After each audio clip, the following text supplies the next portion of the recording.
God, we're back again. Brothers, sisters, everybody sing. Gonna bring the flame, I'll show you how. Got a question for you, better answer now. Yeah. Am I original? Yeah. Am I the only one? Yeah. Am I sexual? Yeah. Am I everything you need? You better rock your body now. Ladies and gentlemen, welcome to Hero Movie Podcast, your greatest source for superhero movie and television discussion in the multiverse. I am your host, Adam Porters, and I'm joined by sweet Shanza Kovacs from the internet. We actually succeeded at something incredible. And he may be an a-hole, but he's not a fool. Bruce Leslie. I'm a prickly pear. And just when I thought this show couldn't get any better, the kids started farting. Oh, man. This episode, these couple episodes here where people are farting, I am sitting at home just going, Bruce is just lying back, giggling in delight as he's going to be able to take this week's podcast and talk nearly exclusively about farts, one would guess. But no giggling and delight. It's just that look where your eyes get big and you're sitting there in awe that I can't believe those crazy guys did it. Equal parts, farts, and space monkeys. And Sylvester Stallone this week. Hey, why not, everybody? Because we are covering the last half of Umbrella Academy Season 2 on Netflix. It is Netflix, it's August, right? I don't even know where we are anymore. Yes, it's still August. It's all just contextual, I suppose. It's Marchgust. That's what I've seen. Yeah, exactly. So we're here in Netflix August. We're doing all Netflix stuff this month, including the Patreon stuff in the next week or week after? I forget. But you can do all that by checking us out over at HeroMoviePodcast.com, where you find everything, including links to our merch shop, including links to our Patreon, which is patreon.com/HMP.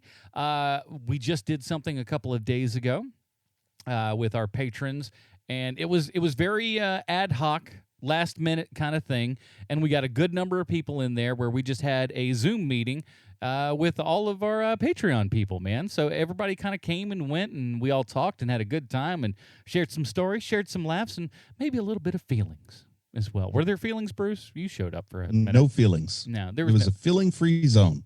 Well, the feeling was happiness and laughter. That's what I got out of all of it. That's delightful. And I tell you what, because I want to do this. He told us a little bit about it. I'm not going to spoil exactly what it is, but our boy Matt Schnapp has an idea for a podcast that is just hands down fantastic, and we want to encourage him to do that show. And we're definitely, once he does it, we're certainly promoting it on this show, because it's one of those things that when you hear it, you're like, genius move. We'll talk about it off air, just so you can figure. So I'll tell you what it is. But I just want to encourage him to do that, and encourage everybody else. If you'd like a fun thing like that, where you get to hang out with us and yap about this, that, and the other, as well as getting the pre-show, post-show, and of course the Dinger Zone. We had a screw up where we did. We ended up having the Animatrix last week because I deleted the Matrix 2 and 3 reviews that we did. So we redid those, and those will be back up as you're listening to this for Matrix Reloaded, and then, of course, next week, Matrix Revolutions. So if you'd like to check that and all the other fine, fun stuff out, head on over to patreon.com/HMP and join up today. And the cool part is we actually got the Patreon people to help put together the list of movies that we vote on. So every single month, if you're on Patreon, you get to vote on a movie that we get to watch. This month, we're doing it in a weighted system. So you're going to, pick 1, 2, 3, 4, 5 for your order of which you'd like to have these. I think it's going to make it very interesting for what the choices are. Oh, that is a lovely idea. Because it was a lot of people going, oh, but I want this one, and there's always a pretty good mix of people liking, one thing over the other, right? So I'm like, hey, man, let's just get it so it's graduated and people can rank their ones, and we'll have that for you at the end of this show. We'll tell you what those titles are. All right, everybody, enough of that fun stuff. Patreon.com/HMP. Review us on iTunes. You know the drill. Let's get into it. Here's a little bit from Umbrella Academy Season 2.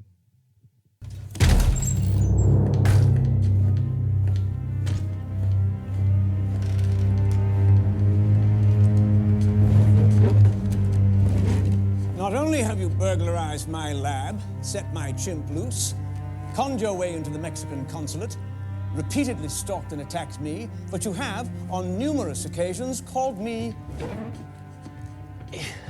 Hey, Pop, how's it hanging? Dad. My reconnaissance tells me you're not CIA, not KGB, certainly not MI5. So, who are you? All right, quick rundown. Luther, super strength. Klaus can commune with the dead. Allison can rumor anyone to do anything. Except she never uses it. I heard a rumor. You punched yourself in the face. God damn it!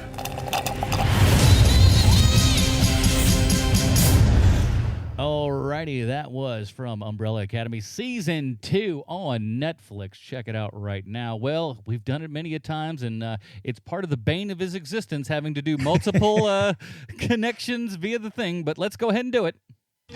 Oh, shoot, that's the wrong one.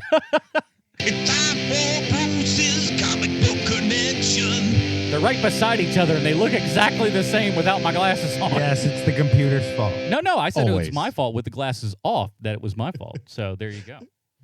Well, Gabriel Ba is the artist of Umbrella Academy. And there are a few interesting things you may not know about Ba. First, he has a twin brother who is also a comic book artist.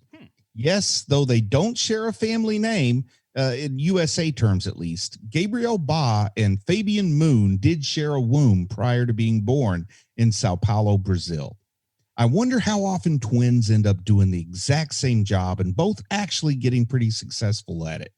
I can think of the Olsen twins and the Sklar brothers and maybe the Double Mint twins, but that's about it. I definitely don't know any other twin comic book artists, but heck, there's plenty I don't know about. So feel free to share any you might know about on our subreddit. Little plug right there, Adam. Thank you, sir. But Gabriel Ba, he has not only worked on Umbrella Academy, but he also worked on a cool comic called Day Tripper that was published by Vertigo in 2010.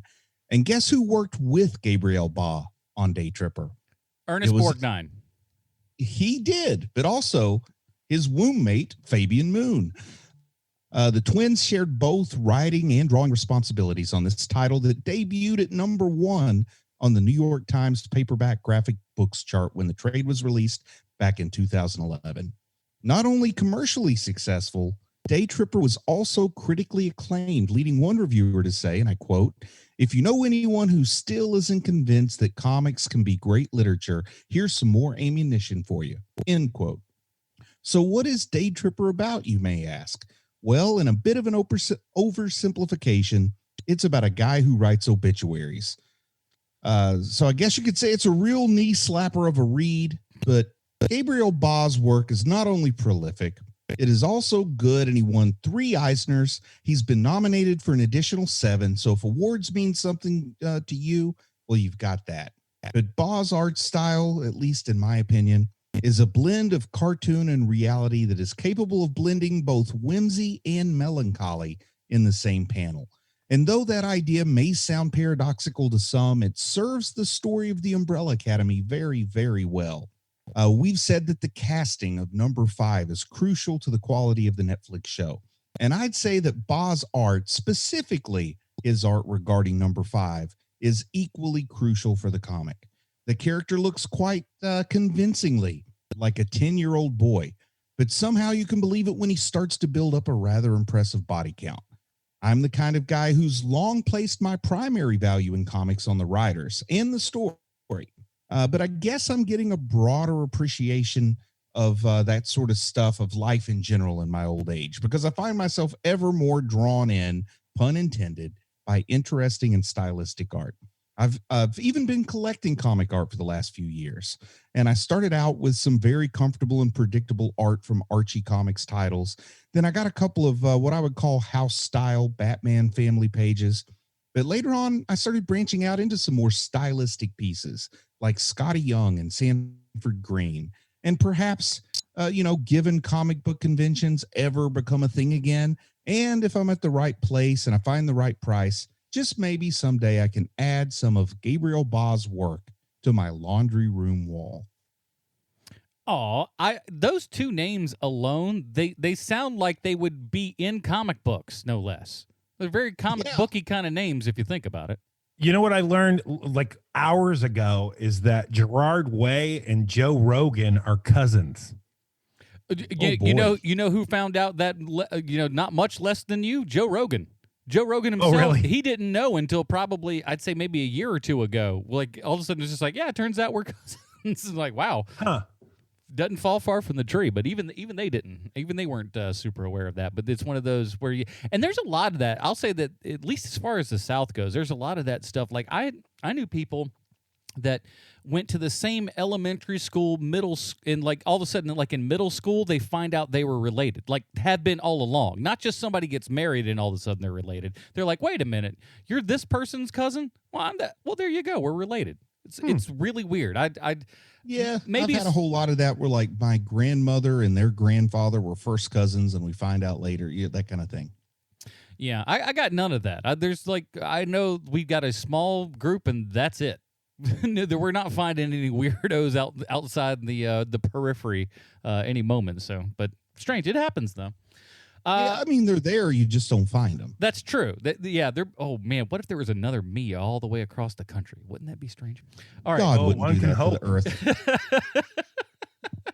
So, second half of Umbrella's Academy season 2, we left off in a great place where the gang all got back together finally in the 60s here, and kind of had a meeting of like, we need to get this all together. Oh man, and I will tell you what a perfect ending spot for us, because when episode 5 starts like bang, like it's a perfect place to restart up again. Especially first scene you see is from Pogo's point of view. You're looking through the monkey's eyes at Cape Canaveral, and it's so visceral, and it immediately just sucks you in, because I've seen. I'm just gonna be straight with you guys. I had seen all of Umbrella Academy the last time that we did it. Mm-hmm. Yeah. And I rewatched starting from episode 5 and went all the way through. And just to start back up at that Pogo's point of view, it really does suck you in, like really quick. And I noticed something with this show, and this is like more of a general, not like a general thing about this season and the show in particular, is that they seem to focus on fine details for some things, but not other things. So like when Pogo's being walked down the hall in the box, he's looking through that box. Yeah. On the wall, it says Cape Canaveral 1962. And that is correct, because after Kennedy's assassination in 63, they changed the name of Cape Canaveral to Cape Kennedy. Yeah. Right. So that's right. And that's great. But then later on, like there's weird things that they don't pay attention to. Like when you see Ben, as a teenager walking past his own casket in the snow, you see Klaus's footprints, but you also see Ben making footprints. And it's weird that like you're going to focus on like really tight stuff like the 1962 Cape Canaveral thing, but then you overlook something like his feet in the snow. It's a bizarre juxtaposition with this show. Like they focus on weird things and not other things. I didn't catch the feet in the snow, but there were a couple of things where, and the internet is such a wash with information now. There's almost too much of it. It's tough to find where things actually began. But there were a couple of things this season where I was just like, was that really around in 1964?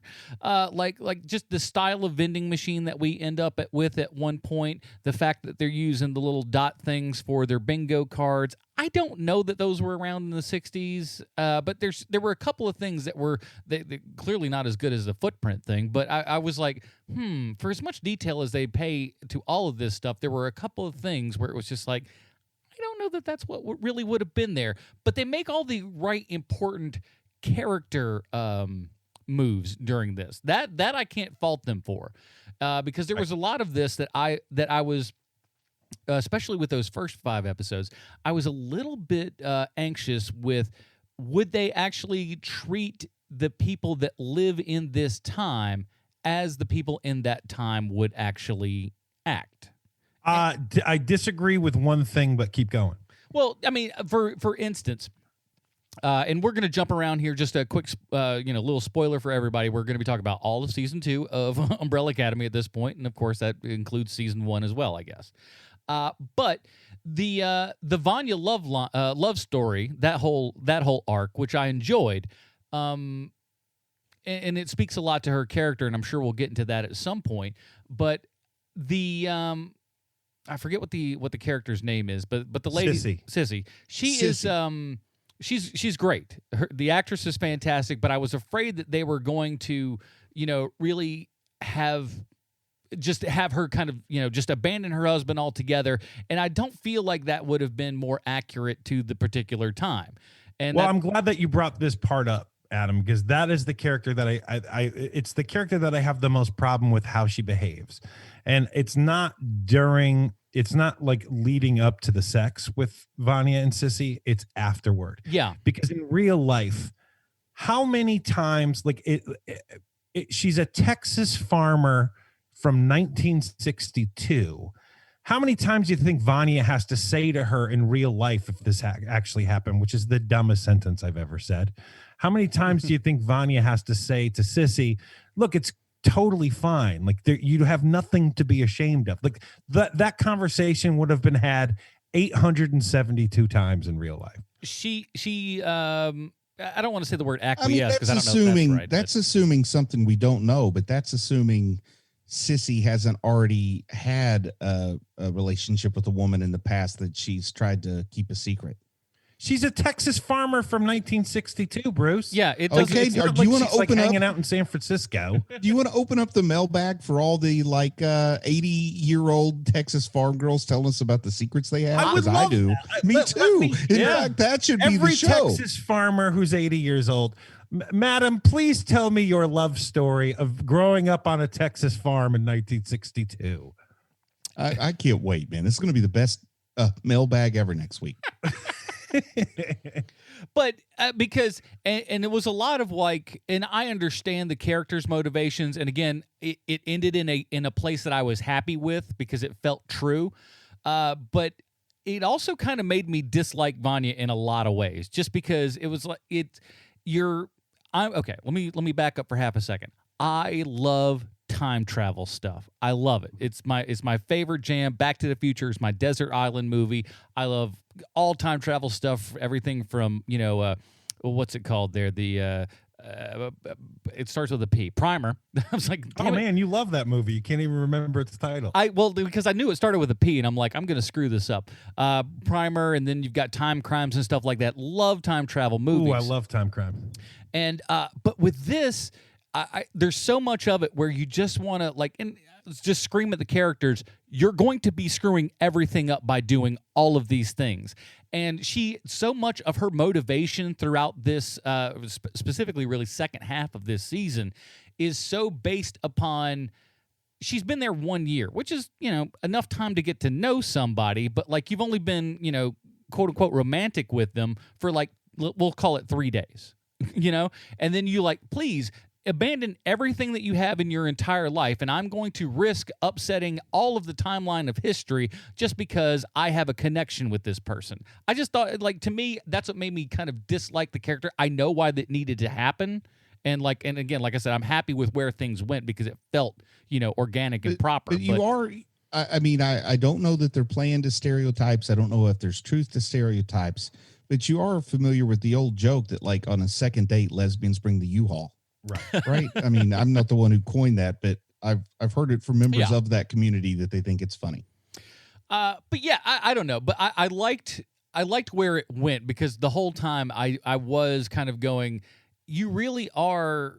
She's kind of coming out of nowhere. She doesn't have a memory. She wants to take this person that she doesn't really know and rewrite her entire life right here and now. And again, it seemed I didn't like the character doing that. Let's put it that way. And part of it isn't just about going to have this new relationship. Part of it's escaping the bad relationship. So I think that's maybe more the motivator. That's the way that it seems written to me, is that half of it is just getting away from the guy. Right. And I understand that. And that was the kind of easy motivation for that. But I felt that almost played too easily. Like, well, of course she's going to do that because, of course, their relationship is bad and no one should be in that sort of relationship.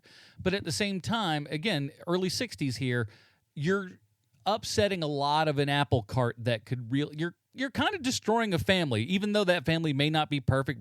It certainly has its problems. I don't think any of us would say otherwise.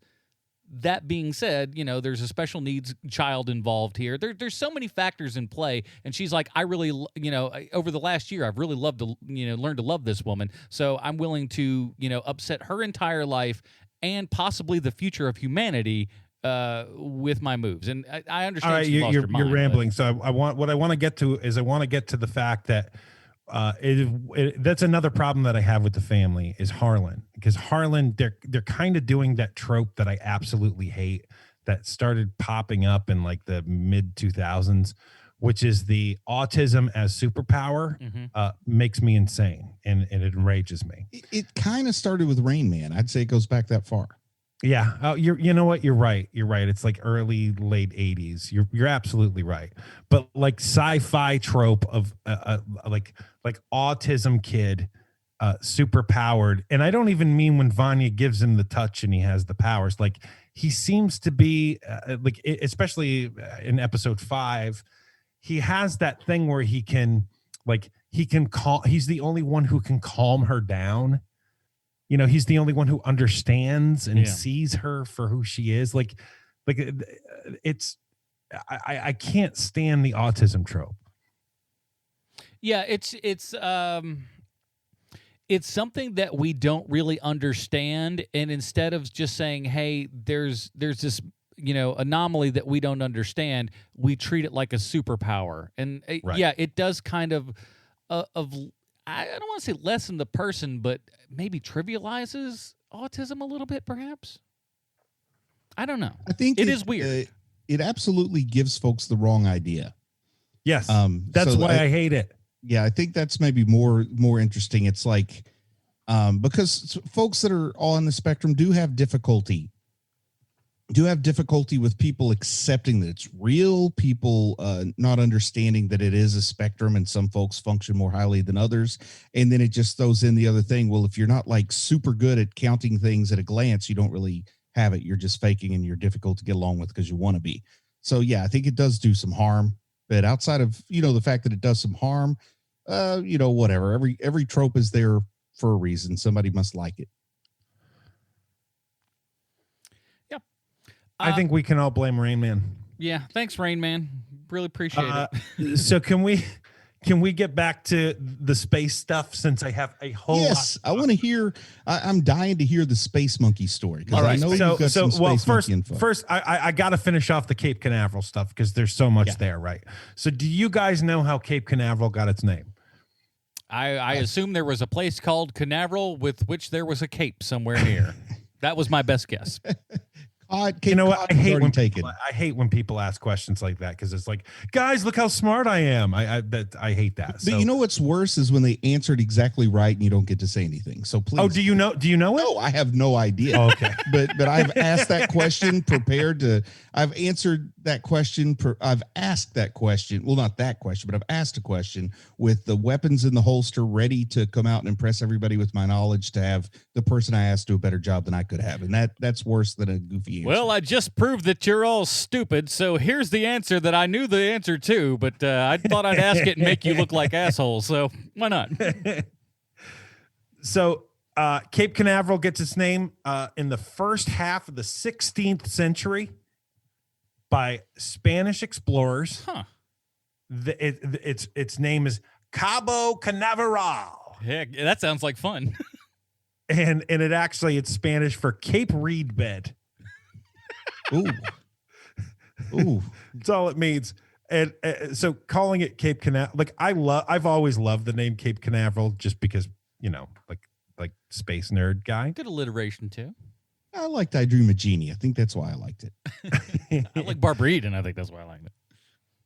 Okay, so now let me get into the because the U.S.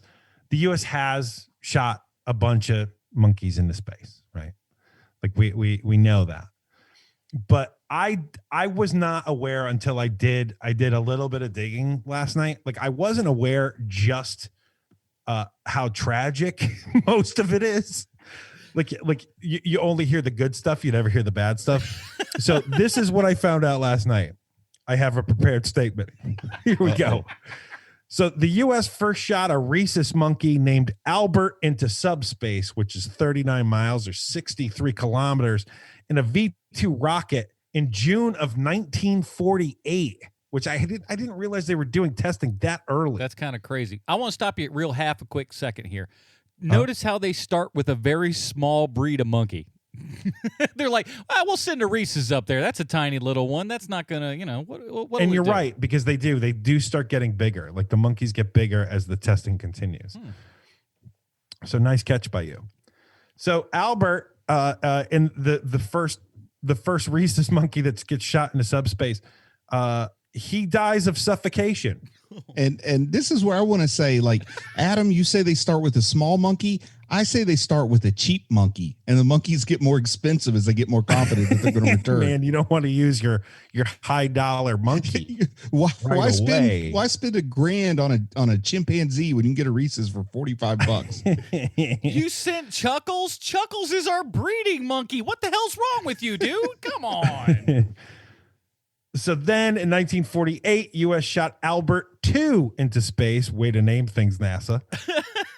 That's true. And he hit an altitude of 83 miles, survived the launch, but died on reentry after the parachute fails. Oh, my God. Could you imagine? You're a monkey. You get shot into space. You don't even know what's going on. Not only then, you return to space, you survive the burning reentry, and then you drown because of a parachute. Boy, that's got to be a bummer. Well, it slammed into the New Mexico desert. Still better than living in Florida, though. It turns out that's not the ocean. Oh, but wait, guys, because there's way more monkey death. So Alberts 3, 4, and 5 also die. But then Albert 6, who is also known as Yorick, and now I get the Why the Last Man reference, which I never understood why that guy was called Yorick, survives the entirety of his 1951 space mission, but died several hours later from the heat stress while waiting for the recovery crew to retrieve him while crammed inside his capsule, baking under the blazing hot New Mexico sun. You know they expected the monkey to die if they named him Yorick, because that's the name of the skull in Hamlet. Alas, poor Yorick, I knew him well.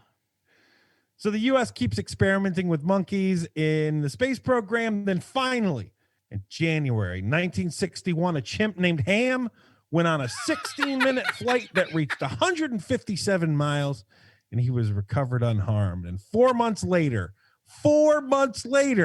is when we shot Alan Shepard into space. USA! USA! That's amazing. And then followed him with Alan Shepard too, because still NASA. One monkey. We saved one monkey. Oh, we did it, guys. Alan Shepard, get in there. Everybody looks around and just goes, good enough for me, good enough for you? Yeah, let's do it. Strap them in. That's the same way they test bus drivers for schools. They put them on a bus with one monkey. If it gets to its destination, they let them drive kids. If you can take care of a monkey, you can take care of 50 if kids. you can handle Ham, because he's a surly chimpanzee. Ham. Like you weren't even trying when you called him Ham. Come on now. At least with the other ones, they're like, well, we're going to keep them in the great tradition of, Ricky the Fifth. Let's think about it, though, Adam. If you're the guy who gets to name the monkey, you put a lot of work into Yorick, and that monkey still died. So you're going to not put that much effort into what you expect. Ham, we're calling him Ham. Just put it on the thing, send him into space. Who gives a crap? Albert 3, 4, 5.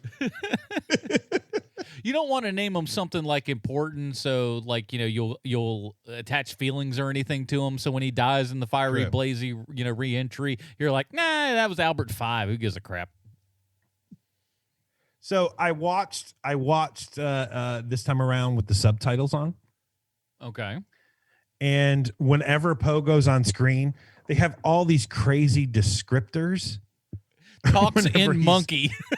making Nice. monkey noises. So here are the descriptors they use: soft snuffling, soft chittering, soft hooting, I forget want it. awfully, soft grunts, picking up on the theme, guys, squeaks, shrieking, nervous chittering, and my personal favorite, shrieking silence.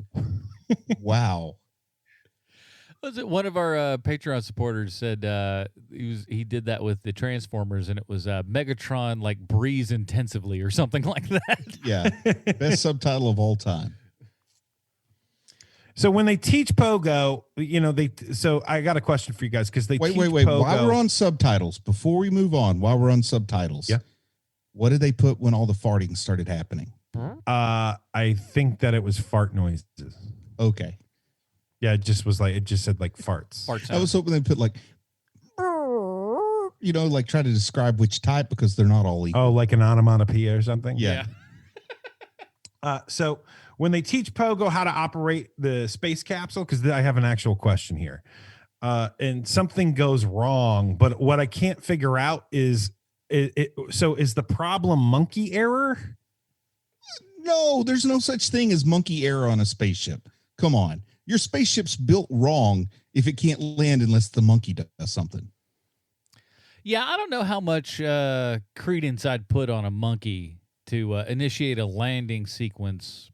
Like they'll have properly. the monkey do tasks to make sure that it's conscious, but those tasks don't do anything important. They're just testing how well the monkey can function in space. I always thought the monkey thing was more or less like we need to figure out how the human body is going to react in space and all the different variables going in and going out and all that kind of stuff. And the monkey is the closest equivalent, so that's what we do.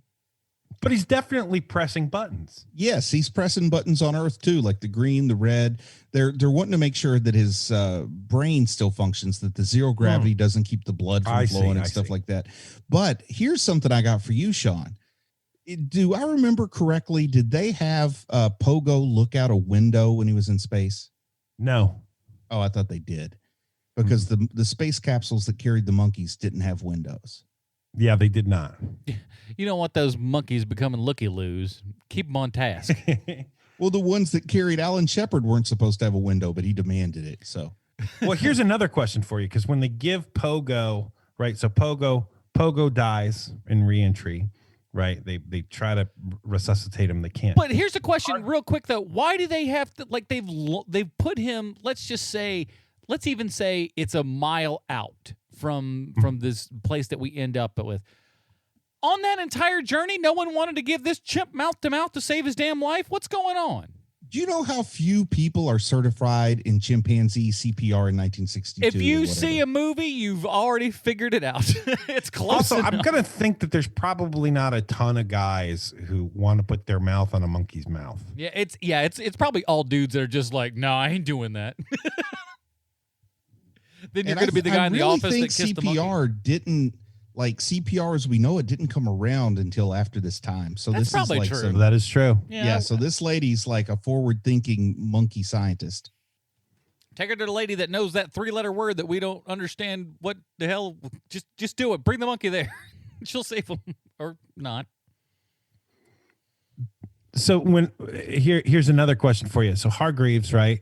The Pogo is dead. I mean, he's dead. And then Hargreaves comes in with a serum, which brings him back to life. But when he brings him back to life, he's infinitely smarter than he was previously, right? Because you see the drawings and like he's understanding human or English language and things like that. Why doesn't Hargreaves experiment with that serum on the kids? I'm going to say that assuming we're going to get a season 3, we may find out that perhaps he did. Well, I'll say this: the assuming we'll get a season 3 where this season ends, I think is a very throwaway statement you got there, Bruce. Because I think 110% they're having a season 3 with this. But yeah, I mean, who knows? Maybe those are the spoiler alert. Those are the kids. Maybe Luther in particular. I don't think Luther was born with that monkey body. Like he's angry at Hargreaves for his monkey body.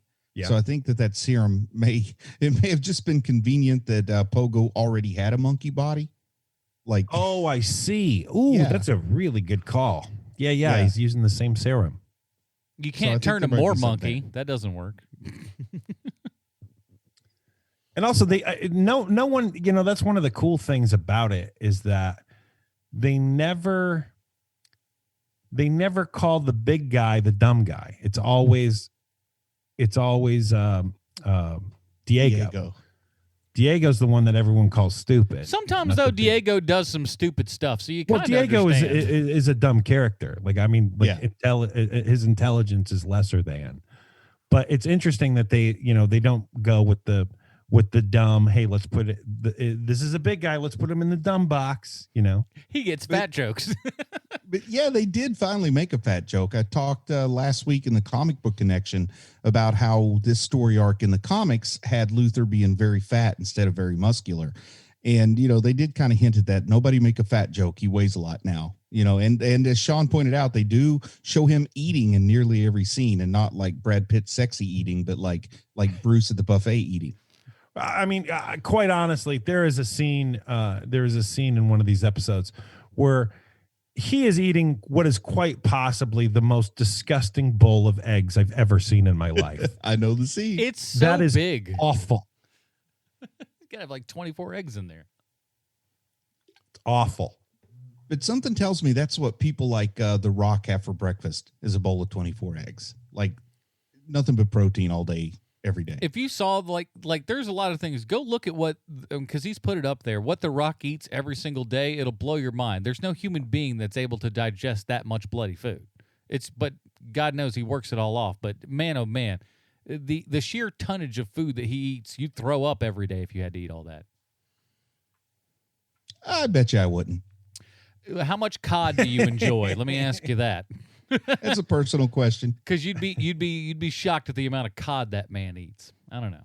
I knew he ate a lot of fish. I didn't know it was specifically cod. That's at least what all the articles say. Because It's the oils. It's the oils and the all cod. the oils in the fire. You know what I'm saying? See, that's my problem. I've been doing tilapia. That's why I don't look like The Rock. Yeah, big Yeah, mistake. that's why. Well, don't stop eating that sewer fish. Yeah. So you know what I like? I looked this up because when you see Luther going to the mansion in 1962, what you see the map and you see him, like the bus, the cool little map thing. Yeah. And I the internet seems to think that the Umbrella Academy is just outside of Indianapolis because it kind of cuts off, and it's the only town or city that's big enough to have something like the Umbrella Academy there, Huh. Did we know that previously? We didn't, right? I don't think we did, and I don't know that I'm convinced, because in that scene when he gets on the bus, he ends up in New York. No, he doesn't. I'll have to go back and rewatch that then. I saw that Because the wrong. mansion ends the you see the map kind of end in like just outside of Indianapolis. Oh, I would have sworn that he didn't go to the mansion. He went to like a kind of like a high-end Manhattan brownstone kind of situation. Nah, because Like, when he it did shows not up look like the outside the Umbrella front, he goes Academy. home. He even says it. Yeah, but I guess I just took that in wrong, because it did not look like the mansion that we know when I saw it. But you've seen it twice and I haven't, so I go with you. I don't remember. So I can't say anything about that. Let's talk about a couple of the kind of cast members here that have like really been killing it. Well, I don't want to talk about because I don't want to be so effusive of number 5, because that's all we talked about the last episode. Oh, I got I more. just looked it up behind the scenes. Like the Atlas of Wonders reports that the Umbrella Academy is located in Ontario somewhere. Ontario. Yeah, Makes sense. so I don't know. But Yusuf Gatewood as Raymond Chestnut is fantastic. He is so good in this role, and everything he does makes me feel like that is a character that is there out of time and is exactly who he portrays on screen. I love it so much, and he's such, I would say, you might could say he's probably the most moral person of this entire series. He's just a very good guy. He's a fantastic representation of what it means to be a man and be able to take care of things and know, when and where he's got to do the things that he does. I really like that his portrayal in this show itself, and I thought it brought so much weight to this season. I would say the only other person who's even close to being like a normal functioning human is Ben, who's a ghost.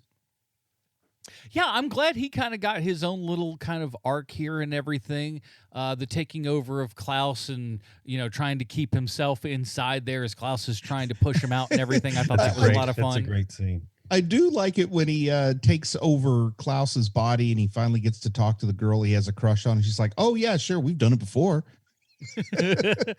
Like totally letting Ben in on something that and I Klaus was loved her so much too, because she was just that, like, because you get the feeling that he's this kind of nerd, nerd ghost, and she's a complete and utter dork and everything, and they really connect, and like you feel that between those two characters, and I thought that was really, really great. One of my favorite people this season, and he's kind of a secret weapon, is the guy who plays Elliot, the guy who owns the place that they're all staying at. Yeah. Yeah. That dude, there's something creepy about him, but you still really like him. Can I tell you what I think it might be?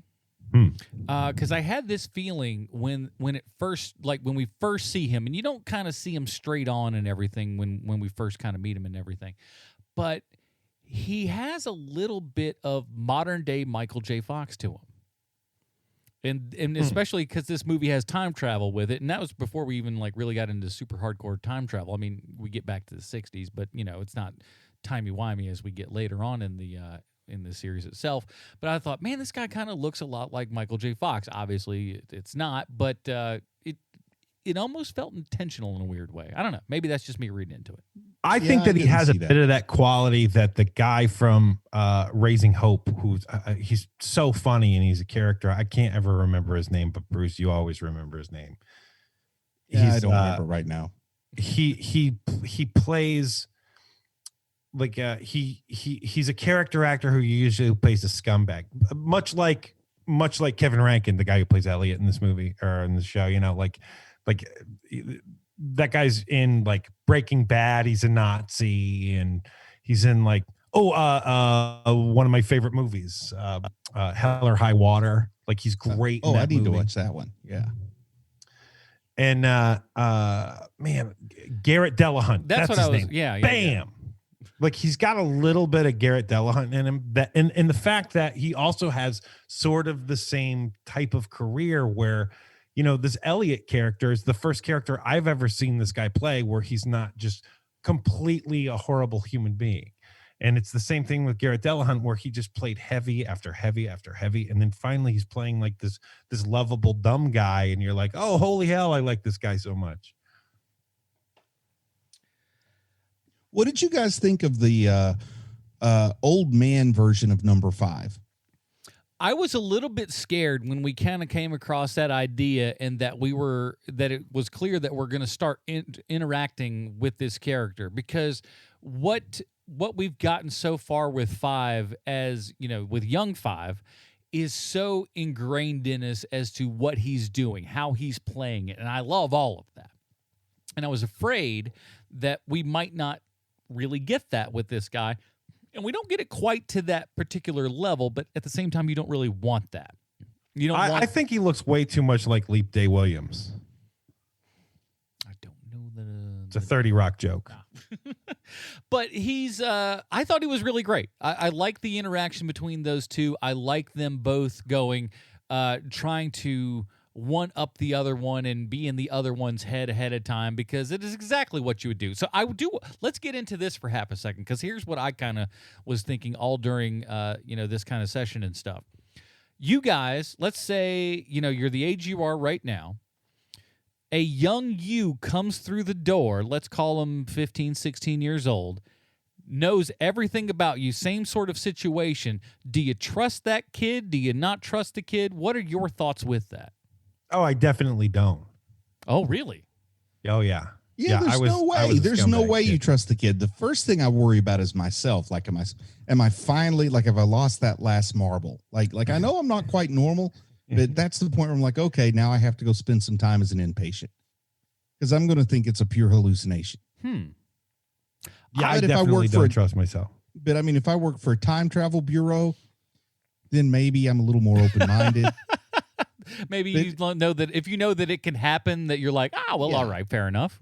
And then the key you got to keep in mind, which is really easy to forget, which I think would be the bigger challenge for old man version of number 5, is it's just his body that's younger. He's actually came back from a time when he was at least a few days older than the number 5. He even brings it up to Luther. He's like, look, I know that you trust that, like, it's about your elders and stuff like that, but respect your elders. I am older than he is. Exactly. And that's the point that I think makes it tough, because when you're that guy and you see yourself in a younger body, but he has the mentality that you do, or whatever you're going to have in the future, then it gets even harder to trust that guy.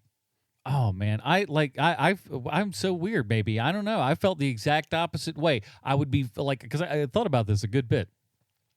If I first saw him, I'd be freaked out, obviously, because that's, quite traumatic. It's a big thing, right? But I feel like I could trust myself. I feel like if I would ask myself certain questions that only I would know, and that I feel like I would be on board way more quickly than maybe it sounds like anyone else would. But all of a sudden, if he was just like, listen, you got to shut up and listen to me, and I'd be like, all right, I wouldn't start talking to me like that unless I really meant it. So what do you have to say, young me who seems to be older than me for some weird-ass reason? I don't know. Go along with it. I feel like I would listen to me, and then I would be like, I don't know. I've always thought I'd be my best friend. So why not? Oh, man. I totally disagree with that statement. I'd kill him immediately and see if I blink out of the timeline or not. Oh, wow. What this guy likes to gamble. If we both start farting, it's worth keeping him around. So it all depends. Okay, so we know Bruce's favorite moment in this show. It's the farting.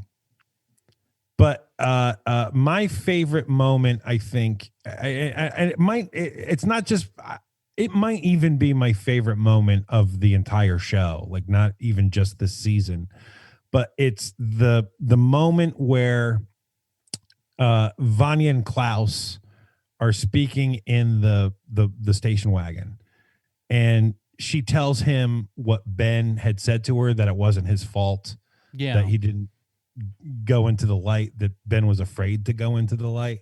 Yeah. And just that interaction and the reaction of that moment is so touching and so well done.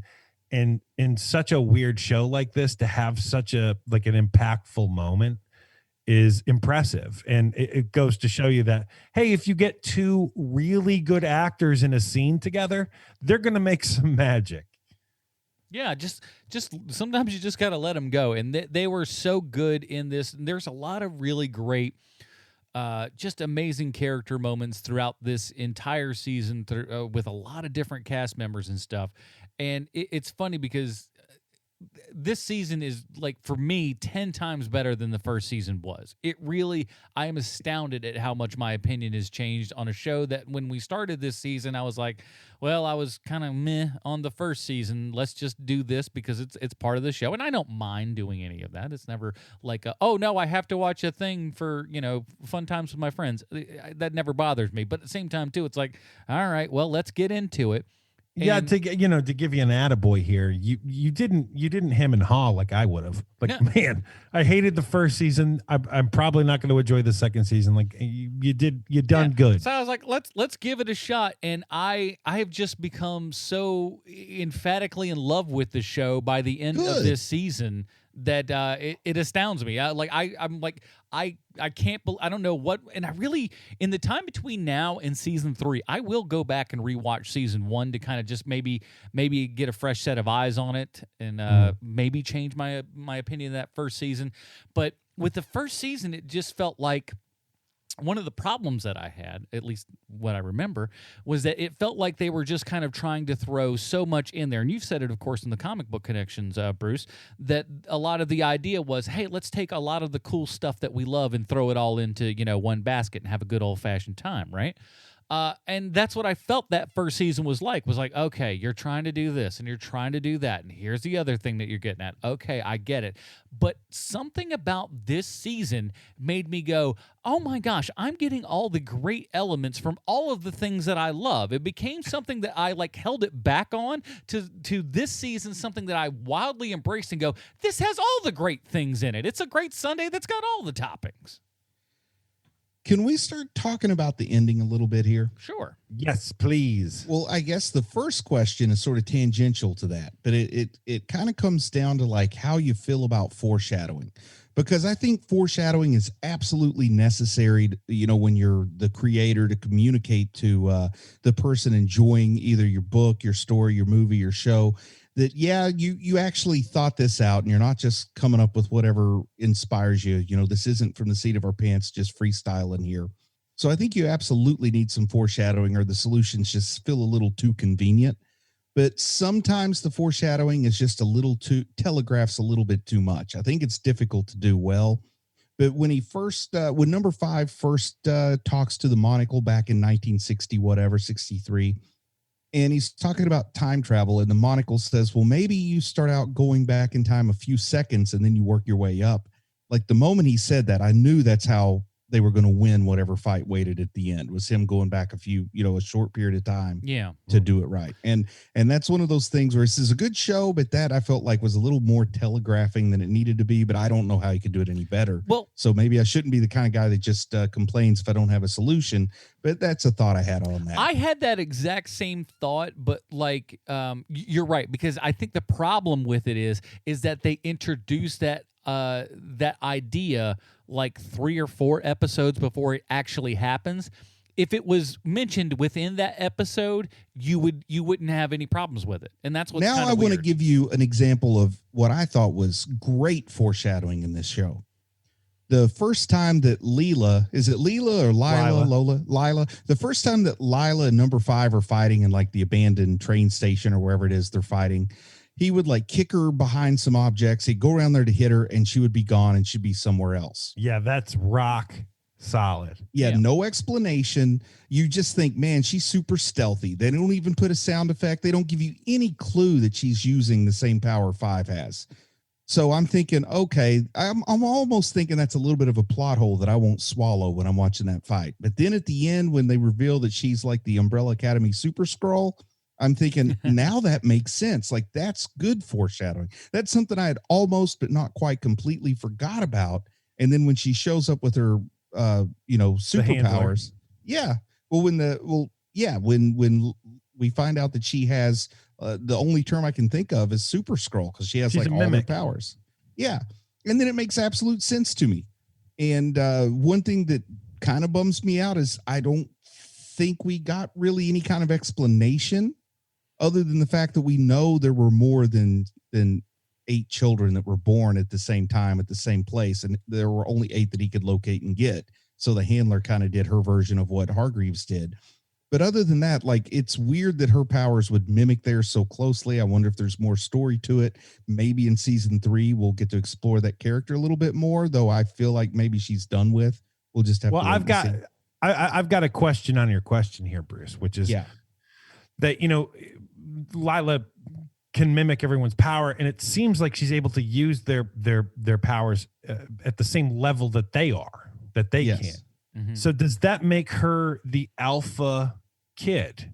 Because if she can copy your powers and she's as good at using your powers as you are, does that make you the alpha?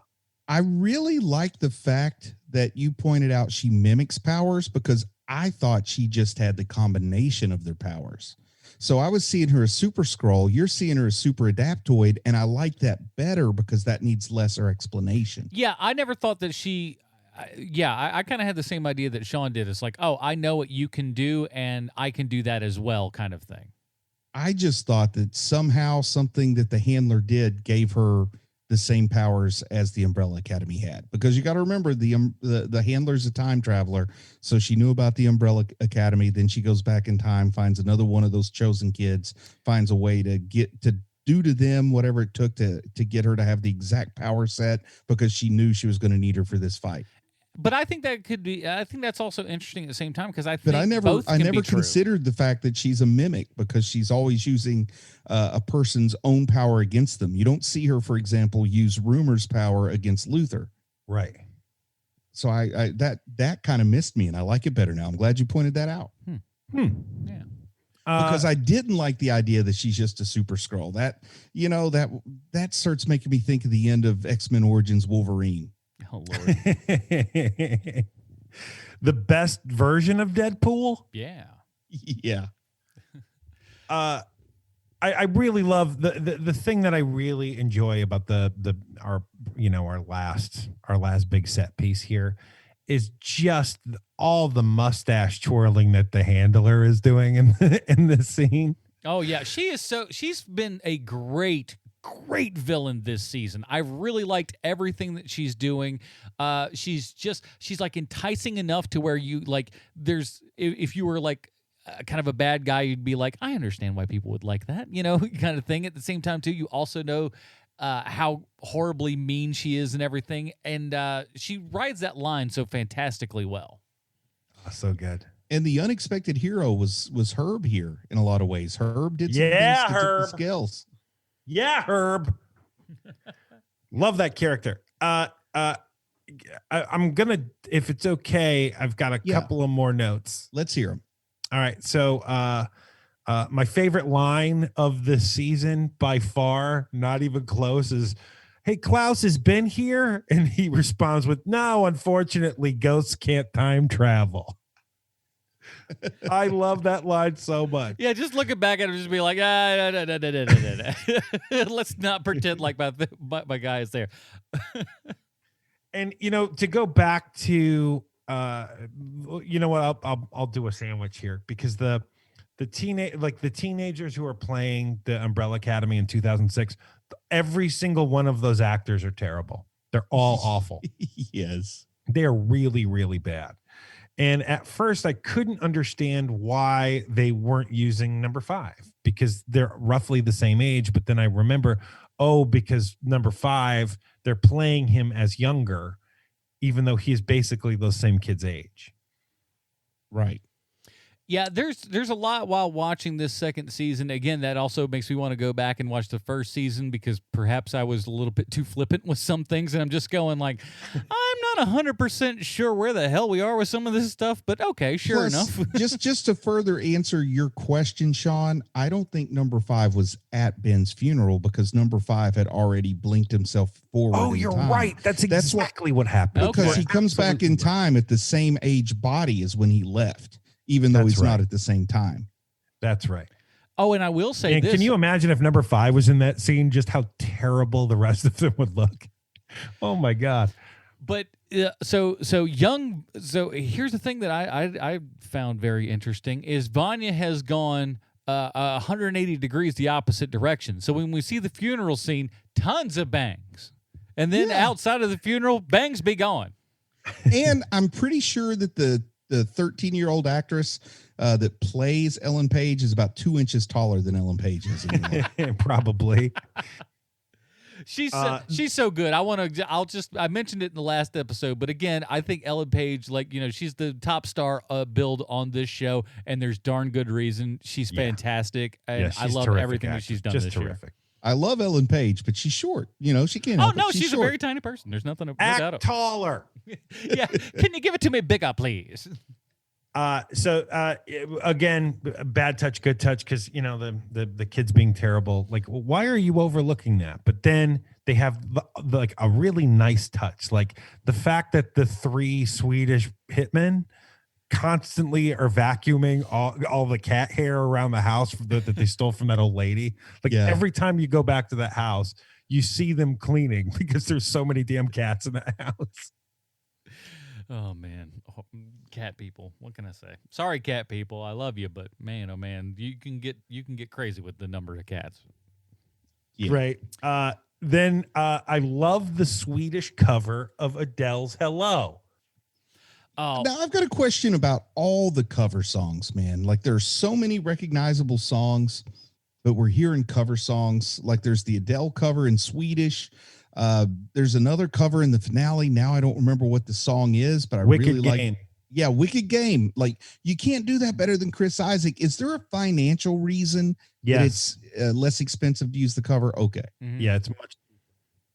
yeah. You just got to pay the company, not them or the writers. There's a whole bunch of weird clauses. However, they did not have to use a cover version of Poke Salad. No, no. I will say that song. What's that? Go ahead. Talk about Poke Salad. I got to talk. that about wasn't Poke what I Salad. was talking about. But the soundtrack is fantastic. The old stuff, the new stuff, the covers, all of it. It is, and a big shout out to the music supervisor for this show. And the sound mixing is great as well because all of these songs are redone in 5.1. So there's like certain things going to the back and to the front. It's really, really well done. So props to those guys. Because the Poke Salad song triggered me a little bit because I spent last weekend removing the world's largest pokeweed bush from my backyard. I don't even know what that is. This is my last note, which is we need way more stories about the time agent who's wearing the bunny head. Yeah, there were some great ones that kind of came out Avengers style in that where you're just like, oh, wait a minute, what the hell's going on here? What is this time agency? And that's another thing that's got me excited for this next season. It felt a little Men in Black to me, though. You know, because you get all the crazy aliens in Men in Black when you're in the office or whatever. I mean, maybe, but at the same time, too, I love the entire conceit of this, this time society or whatever, who's like, time cops essentially watching over everything, making sure everything's okay, and they need a new board and stuff. So, like, I feel like that's going to weigh heavily into season 3. I'm excited for all that. And if you guys have the Umbrella Academy as kind of time cops and stuff, I think I might be on board. Yeah. So, all right, before we get to our final review here and everything, we do have to ask ourselves one very, very important question, and it is how this television show relates one-to-one with Sylvester Stallone. Thanks, Adam. I have a prepared statement. One of the sneaky things I've learned from doing the Stallone connection is that there's basically a tier system of character actors, just like there is for your big-time Hollywood muckety-mucks. For instance, George Clooney, Mark Wahlberg, and Nathan Fillion are all famous, but there's no denying that if you're a movie producer, you'd prefer Clooney over Wahlberg over Fillion, and the same is true of character actors. And I'm going to take 3 character actors and show you the tier system. You got Cromwell, you got Clancy Brown, and you've got today's subject for the Stallone connection, who is John Kapelos. All 3 actors have been working for over 30 years, have hundreds of screen credits, and are a part of a tier system for character actors. Now, James Cromwell is the one who's the most sought after of the 3, and I know some people are going to say, well, James Cromwell isn't a character actor because he's the star of Babe, but James Cromwell isn't the star of Babe, the talking pig is. But if you can't get James Cromwell because James Cromwell is busy, because James Cromwell is always busy, you get Clancy Brown. And I know I like Clancy Brown too, but he would be your second choice unless it's voiceover work, which doesn't count because it isn't actually acting. And finally, we come to this week's Stallone connection, John Kapelos. He plays Jack Ruby in Umbrella Academy season 2, and he's been in the business for so long that he's actually in the movie 16 Candles. Now, John Kapelos has over 200 acting credits. And he was on shows like Who's the Boss, and while at the same time he's acting in movies like Tootsie, and he's in the Steve Martin movie Roxanne. Wow. And he is the textbook, the guy that you look at, the picture of the dictionary. He's the guy you look at. He's the picture in the dictionary definition of the term character actor. The reason why I'm screwing all of this up is because my computer just shut down. Now we're back. Oh, it's a computer, huh?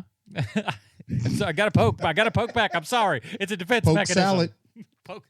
John Kapelos got his first role in the Michael Mann 1981 movie Thief, and you know you're watching a Michael Mann movie if the streets are wet. The streets are always wet. John Kapelos has 3 writer credits, 2 producer credits, and 2 directing credits, including something called I Was Talking About My Vagina, which I'm guessing is a short film that's not a joke unless hipsters are picking on girls with short vaginas these days, and I'm blissfully unaware. But the reason why I'm guessing it's a short is because who would give someone $1 million to make a full-length motion picture called I Was Talking About My Vagina? And you definitely don't give John Kapelos $1 million to direct a movie called I Was Talking About My Vagina. But you do hire John Kapelos when you're making a TV show called Las Vegas, because on a show like Las Vegas, you're going to need 3 things: hot ladies, a young guy who's stupid with his dad's money, and older guys who look like they want to punch you in the mouth when you talk too much. And the producers of Las Vegas hire a lot of those guys. One of those guys being Sylvester Stallone, the Italian stallion, Philadelphia's favorite son, the only man who looked at Brigitte Nielsen and said to himself, I want to climb that. Yeah. Why? Because it's there. And there you have it, Kovaxers. I'm Sean Kovacs, and this has been your Stallone Connection. Adam, Bruce, this is the 319th episode. We've talked about Sylvester Stallone and still no word from the man. It's a sad, sad day. I looked up I Was Talking About My Vagina. I was hoping I could get a poster out of it, and I don't. And it's the shortest of shorts. 3 minutes is the TRT for that bad boy. 3 minutes. I was like, please, let there be a poster for this. No poster. Such a shame. Well, here at Hero Movie Podcast, we have our own patented Robin rating system. If you'd like to check that out, head on over to reddit.com/r/Hero Movie Podcast. It's right there at the top of the page. And why don't you join up in the Reddit? We're having fun over there. Bruce, where does Umbrella Academy Season 2 fall in the Robin rating system for you? Well, first, I just got to talk a little bit about the significance of poke salad. I got kind of brushed to the side, man. But do you guys know anything about poke salad? With a T, not a D. It's SALLET. No. Okay, so the kid is farting. Poke berries are very poisonous, but there are people, poor rural folks that could prepare certain parts of the pokeweed and make this thing kind of looks like turnip greens called poke salad that if prepared properly is not poisonous. But if your lady... If your lady makes you a bowl of poke salad, before you eat it, you have to sit back and think, have I been good to my lady lately? Because if I haven't, she may not have made this properly. So like the song is, if she's making you poke salad once a week, that's a key to a happy relationship, because you're going to treat your lady right if she's feeding you poke salad once a week. You don't want to make bad poke salad. I hate to admit this, but the more Bruce has talked about this, the more I feel like I'm fairly certain I've heard this talked about in old blues songs. Which kind of also makes me hate it more. Stop it, Bruce. Well, you're getting that it's is too kind good. of an old blues song that they're playing in this movie. It sounds poke right. Salad song. Yeah, no, I get it. And it's with a T, not a D, people. Yeah. But anyway, I don't rightly know if season 2 is better than season 1, but I do know I enjoyed the experience more. And the reason I say I don't know if it's better or not is because, I'm not watching this in a vacuum. Maybe season 1, I was in a place where I couldn't enjoy it, or maybe season 2, I'm in a place where I was going to enjoy it more. So I need to go back and rewatch season 1 again soon too, and see how I feel about that. But having that been said, I really enjoyed season 2. It was really fun. It did have a couple of moments where my attention strayed, so I'm not going to go full on Dick Grayson here, but I'm very comfortable with a solid Tim Drake. Very good. Sean, what do you got? I do love season 2, and I will warn you, Bruce, season 1 is a very hard watch. It doesn't go down as smooth as season 2. I cannot give this thing a high enough Tim Drake. It is terrific. There are certain aspects of the show that I admittedly fast forwarded through the second time around, but as far as your superhero television shows go, this is very high echelon. I don't think that it matches like Daredevil season 3, but oh Lord, it's good. It's very, very good. High Tim Drake for me. Yeah, like I said, this was a whole giant journey for me.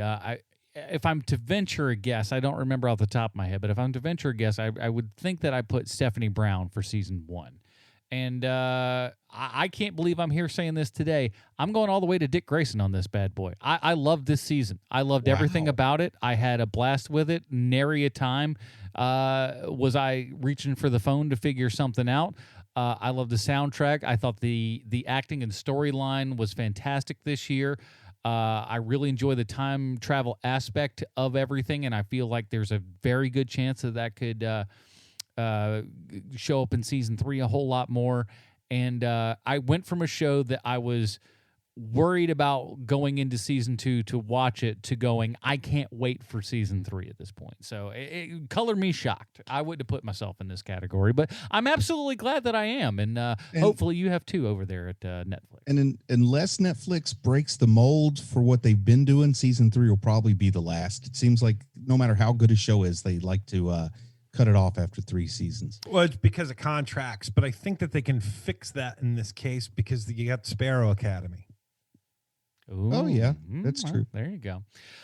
So that is it, everybody. We'll tell you a little bit about more of what we're doing next week here. In the meantime, Bruce, where can we find more of your work on the internet?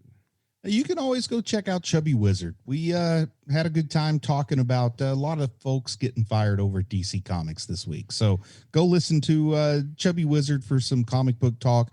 Or if your thing is the Clone Wars, go listen to Clone Wars 30 Questions, where we cover some of the best and some of the most mediocre Clone Wars ever made, like all in the same season. Yeah, it's kind of unbelievable that that you can swat through that kind of range in one whole season. Sean? They really do stick with their brand with that show, because it really is like one episode will be, that is the best idea I've ever seen. And then the next episode is like, hey, these space whales fart, and they use that as a power source. Right? Palate cleansers, man. They believe in the palate cleansers. Unbelievable. Sean, where can they find more stuff? Even more things? Mandalorian 30 Questions, please. Yeah, people are starting to like the Facebook page, download stuff, and the downloads are kind of staying steady over there, Mandalorian. So season 2 is coming out in October. So if you haven't watched, what a better time to catch up than now. Check all those out and check our podcast out as well. We really appreciate that. And a big shout out to all the people over at patreon.com/HMP. They hung out with us last night. Bruce and I got to talk to a lot of people, and they got to see us. We got to see them, and it's nice. You know, we get a good relationship with the people that listen to this program and help support. And of course, they're going to come up with a movie that we're going to watch in a couple of days. Let me go ahead and I'll just put those out now, because we're gonna leave this the most time that we've ever had for our Patreon votes, because I want to see how it's going to work out with the weighted voting. So here's what we actually came up with. This was me and all the Patreon supporters at our Zoom hangout and everything. I asked them, I'm like, Netflix, what are the things that we should watch? Here's the list that we've come up with. We have Batman, The Mask of the Phantasm, a movie that we've talked about, like existing and stuff a lot. We put it up a couple of times, but it's never actually gotten on, surprisingly. The Chris Hemsworth new flick there called Extraction.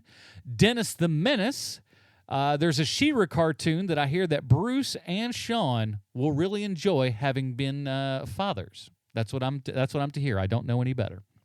We'll also have JoJo's Bizarre Adventure, and of course, we have to wrap it up with the perennial all-star of Sam J. Jones and the Spirit. So we'll put all those out over at patreon.com/HMP. It will be weighted. You'll have a number system and rank them all together. I think we're going to have a really interesting time with that. So check that out, patreon.com/HMP, and help our fun little show today. And that is it, everybody. Join us next week when we're talking Warrior Nun. That's right, Netflix month continues, man. If you've got a subscription to Netflix, this is the best time to have it, because HMP is covering all the stuff that you can get for quote-unquote free. So that's Warrior Nun. Check that out next week. Until then, everybody, for Bruce, Leslie, Sean, sweet Sean Kovacs on the internet, my name is Adam Borges. Stay super, everybody.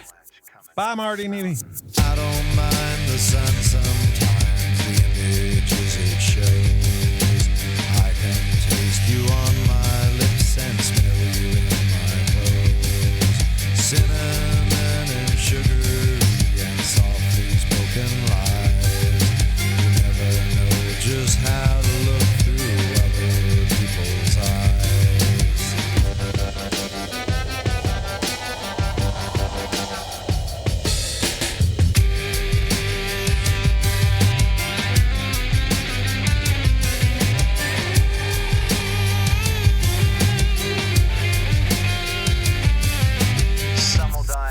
pursuit and fiery auto crashes. Some will die in hot pursuit while sifting through my ashes. Some will fall in love with life and drink it from a fountain that is pouring like an avalanche coming down the mountain. I don't mind the sun sometimes, the images it shows. I can taste you on my lips and smell you in my clothes. Cinnamon and sugary and softly spoken lies. You never know just how you look through other people's eyes.